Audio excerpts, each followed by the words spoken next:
quando a gente olha, quando eu pelo menos olho as passagens aéreas nos principais trechos, ou nem tanto os principais, vamos pegar, sei lá, um Rio-São Paulo, que é a maior frequência no país, ou entre grandes capitais, uma São Paulo, Florianópolis, assim, a passagem é muito cara, com tantos voos disponíveis diários, sempre lotado, mas aí parece que virou um oligopólio. São poucas empresas, controla a rota, não sei se combina preço, porque você tem uma certa diferença, mas o patamar está alto. Não vejo uma redução num trecho tão curto. Não, de novo, e tão movimentado. De novo, as companhias aéreas têm o desafio de voltar à lucratividade, porque outra coisa que a memória é curta, né?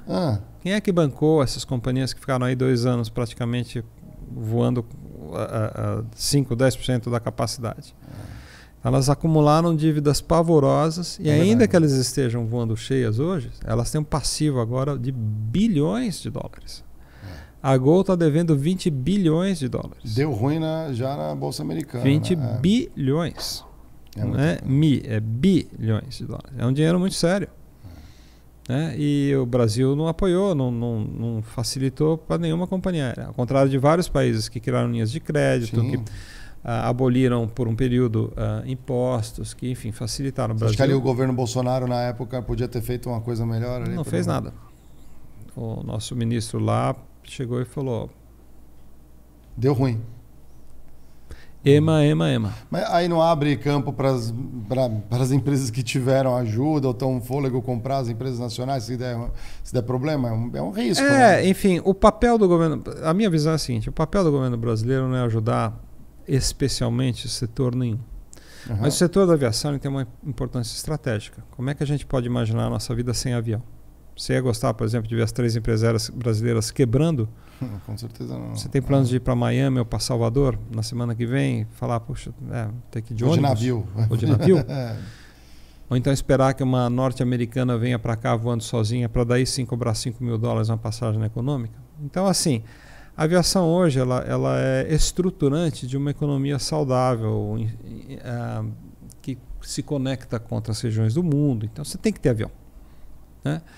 E vários países no mundo inteiro, inclusive os Estados Unidos, entenderam isso.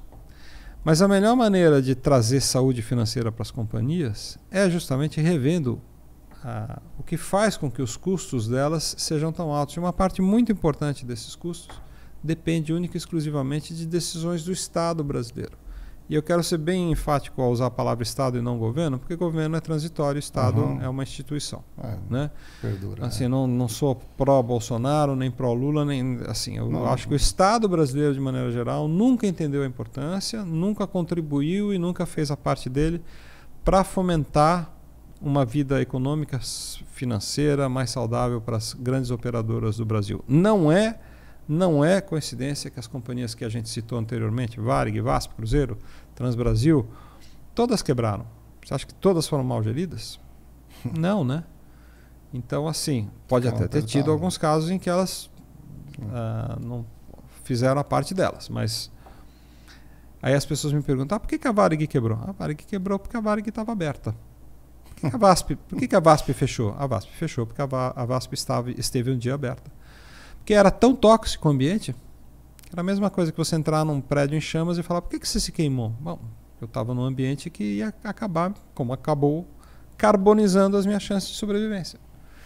Então, assim, sucessivos planos econômicos, instabilidade jurídica, estabilidade financeira, estabilidade tributária,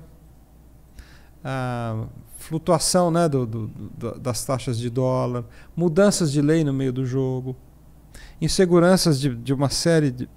Teve um empresário brasileiro que um dia ele chegou, ele dono de uma companhia aérea, eu vou falar porque é histórico, não tem... O Wagner Canhedo um dia chegou no final de 92 e falou, olha, chegou para os donos dos aviões, né, que os aviões são arrendados, chegou e falou, devo não nego, pagarei quando puder.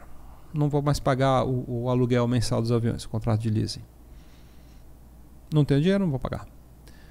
E 2 semanas depois, 60% da frota foi retomada pelos donos dos aviões, que pararam os aviões por alguns dias em Viracopos e depois levaram esses aviões para fora do Brasil. A VASP, que tinha trazido aí quase 30 aviões em um ano e meio, ficou reduzida de novo aos 30 aviões que ela tinha antes da privatização.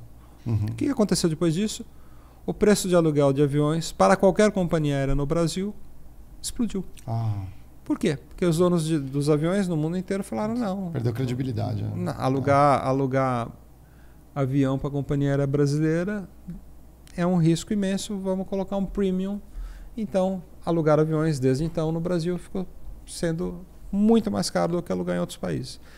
O que acontece? Isso é embutido no custo da passagem, porque você tem que pagar o aluguel do avião para poder voar o avião. Então, o leasing, né, os contratos de leasing no Brasil são mais caros do que em outros países. Por quê? Porque está embutido aí essa insegurança jurídica. Então, quando você tem uma visão distanciada do negócio, você vira e fala, empresário ganancioso, quer ganhar dinheiro em cima da gente. Traz aí a empresa de baixo custo do mundo inteiro, deixa os caras voar aqui para cair esse custo. O Brasil precisa de mais competição. Não, o Brasil não precisa de mais competição. Mais competição é sempre bem-vindo. O Brasil precisa de uma estrutura de custos, de um Estado que entenda que ele tem que ser parceiro para ganhar, vai recolher os impostos, vai ficar com o quinhão dele, mas que ele não pode pisar no pescoço da galinha dos ovos de ouro. E com a estrutura de custos que o Estado impinge a aviação no Brasil, é impossível cobrar tarifas mais baratas.